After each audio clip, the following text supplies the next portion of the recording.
जी आपके पास आता हूँ, फिर अरुण जी के पास आऊंगा।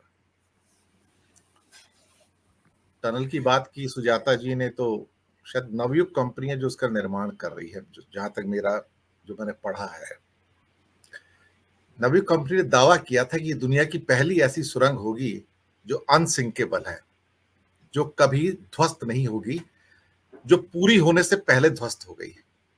इंसान कभी कभी ऐसे दावे करता है ना, तो ऊपर वाला भी देखता है, भाई तुम्हें सबक देना जरूरी है, तुम्हें बता दें कि जिसकी तुम घोषणा कर रहे हो कि अनसिंकेबल है, वो हिमालय जो अभी बन रहा है, जिसका निर्माण हो रहा है, सबसे नवीन पर्वत श्रृंखला है, जो प्रकृति में एक बहुत बड़ी चुनौती है, आप उसको चुनौती दे रहे हो, भगवान को। और वैसे भी बीजेपी के लीडर तो इनको भगवान मानते हैं, कोई उनको 8वां अवतार मानता है, कोई 10वां अवतार मानता है। सर कोई ऐसा अवतार सुना है जो गालियां देता है सर? राम, कृष्ण, विष्णु, शंकर, शंकर जी के अवतार तो खैर नहीं है, लेकिन हाँ विष्णु के अवतार सारे हैं। किसी अवतार ने आज तक गालियां दी है कि सर भगवान विष्णु के? लेकिन ये अवतार गालियां देते हैं और हर जगह अपनी अज्ञानता का प्रचार प्रसार करते हैं, तिमिर का प्रचार प्रसार करते हैं और लोग उस पर तालियां बजाते हैं।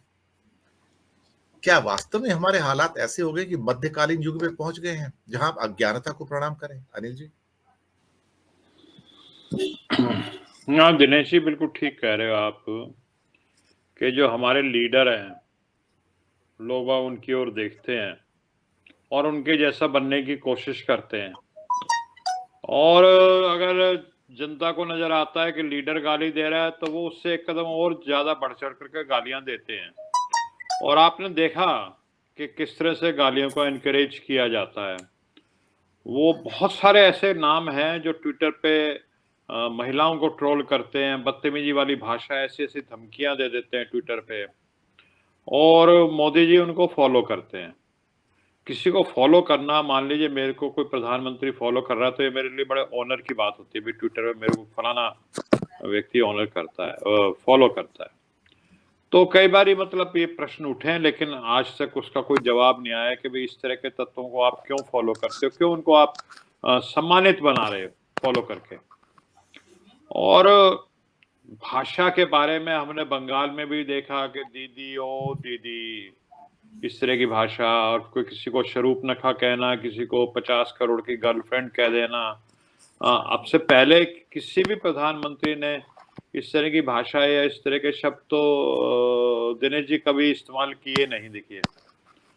तो अब किस स्तर तक पहुंच रही है, और फिर उसका क्या है कि जो जिसको कहते हैं ना, आप नजीर पेश कर देते हो, तो आपके जो फॉलोअर्स हैं जो आपको सपोर्ट करते हैं, वो उससे 100 गुना करते हैं उसका। तो ये बहुत ही, जिसको कहते हैं कि ट्विटर पे भी ऐसी ऐसी मैं देखता हूँ, महिलाएं लिखती हैं कि किस तरह से उनको जब ट्रोल किया जाता है तो किस प्रकार की धमकियां दी जाती हैं। जो पत्रकार महिलाएं हैं उनको किस तरह, मैं मतलब आपके इस चैनल पे मेरे जबान पे आते आते वो बात रह जाती है, मैं नहीं कह पाता उन बातों को जिस तरह की उनको धमकियां मिलती हैं। लेकिन दर्शक समझदार हैं, बुद्धिमान हैं, वो समझ रहे हैं कि किस तरह से। और ये भी नहीं है कि एक दो पत्रकार का तो मैंने देखा कि मेरी बेटी के बारे में उन्होंने इस तरह से लिख दिया है। तो जिस स्तर का राजनीति का स्तर, जो एक मापदंड शुरुआत में बनाए थे, जो नेहरू जी और राम मनोहर लोहिया बिल्कुल एक दूसरे के नीतियों के मामले में बहुत ज्यादा विरोधी थे, लेकिन एक दूसरे को मान सम्मान पूरा देते थे। बाबा साहब अंबेडकर के बहुत मतभेद थे महात्मा गांधी से, लेकिन महात्मा गांधी और वो आपस में कितना एक दूसरे को मान सम्मान देते थे। नेताजी सुभाष चंद्र बोस के बहुत मतभेद थे महात्मा गांधी से, किस तरह से आजादी प्राप्त की जाए। लेकिन बापू को राष्ट्रपिता का दर्जा, कि फादर ऑफ द नेशन, वो नेताजी सुभाष चंद्र बोस ने सबसे पहले किया। तो एक आपका अपना काम का तरीका है, आपकी नीतियां अलग हो सकती हैं, लेकिन जो देश निर्माण में अपना योगदान दे रहा है, और राहुल गांधी खास तौर पे, जिसके क्या कहते हैं दादी भी देश की रक्षा करते करते तो शहीद हुई ना। अगर वो जो अमृतसर में जिस तरह का मामला हुआ गोल्डन टेम्पल का, वो हादसा नहीं होता तो नहीं होता। और वो उसने क्या किया, उनकी समझ थी कि उस समय कि इससे ये देश की जो है टुकड़े होने से बचाना है। और फिर राजीव गांधी ने किस किस चीज की कीमत अदा की। तो जिस परिवार में लोग बागों ने सेक्रीफाइसेस दे रखे हों उनके पुत्र को, और वो भी अब देखिए एक शर्ट में वो चाहते तो इस तरह के परिवार से थे, इतना अमीर परिवार रहता था उनका मोतीलाल नेहरू के जमाने में, कि वो तो बहुत बढ़िया बढ़िया पेन और घड़ी वो भी डाल सकते हैं, ठीक है ना, वो भी दिन में 4 की जगह 10 पोशाक बदल सकते हैं। लेकिन वो सादगी का जीवन, जो हमारी जो परंपरा रही है पुरातन, कि सादा जीवन उच्च विचार, हमें तो यही सिखाया सबने, संतों ने, जो भी बड़े बड़े, चाहे वो गुरु नानक हो, चाहे स्वामी दयानंद हो, ये नहीं है जो आडंबर और इस तरह की जो चीजें हैं, आप जिसको कहते हैं वाणी विलासिता या वाणी का आडंबर, आपका कपड़ों का आडंबर, आपका मतलब तरह तरह का आडंबर। नेता तो बहुत सादा होना चाहिए, लाल बहादुर शास्त्री की तरह। और लाल बहादुर शास्त्री किस तरह से रिस्पॉन्सिबल फील करते थे अपने आप को, कि एक रेल एक्सीडेंट हो गया तो उन्होंने त्याग पत्र दे दिया।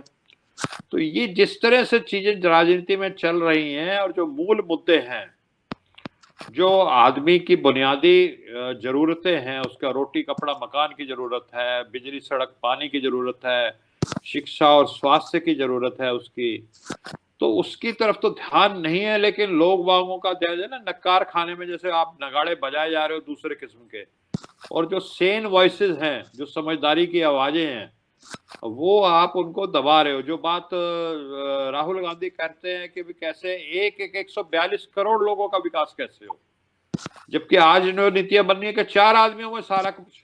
आप एक तरफ कहते हो 5वें नंबर की आर्थिक व्यवस्था, अर्थव्यवस्था बन गए हैं, और उसके बाद 80 करोड़ आपके देश में। भाई कोई 100वें नंबर की अर्थव्यवस्था हो, 150वें नंबर की अवस्था हो, बहुत गरीब देश हो, उसमें भुखमरी हो जाए तो मैं मानता हूँ। जब आप 5वें नंबर के अमीर देश है दुनिया के, और फिर आपके देश में रोटी नहीं है लोगों को, इसका मतलब कहीं ना कहीं जो डिस्ट्रीब्यूशन ऑफ वेल्थ है, जो जिसको कहते हैं कि आर्थिक असमानता है, वो बहुत ज्यादा कर दिया आपने।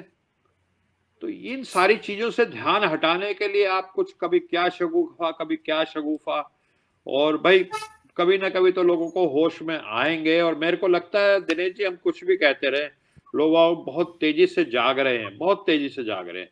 हम भी सोशल मीडिया पे वीडियोस वगैरह देखते रहते हैं, लाइव इंटरव्यूज देखते हैं। मुझे लगता है बहुत ज्यादा जागरण हो रहा है, और लोग समझ रहे हैं, और लोगों की जो बेरोजगारी महंगाई की समस्या है उस तरफ ध्यान जा रहा है। इन बातों से अब लोग बहकाए नहीं जा रहे। और ये अच्छे दिन आएंगे, 15 लाख आएगा, ये लोग समझ चुके हैं यार 10 साल में तो आया नहीं, अब क्या आएगा, नहीं 100 साल बाद आएंगे। अब 100 साल तक कौन जी रहा, आज तो मेरे को आप भूखा मार दो कि 100 साल बाद आपका कनस्तर भरा होगा आटे से, मुझे क्या लेना देना इस बात का। जी।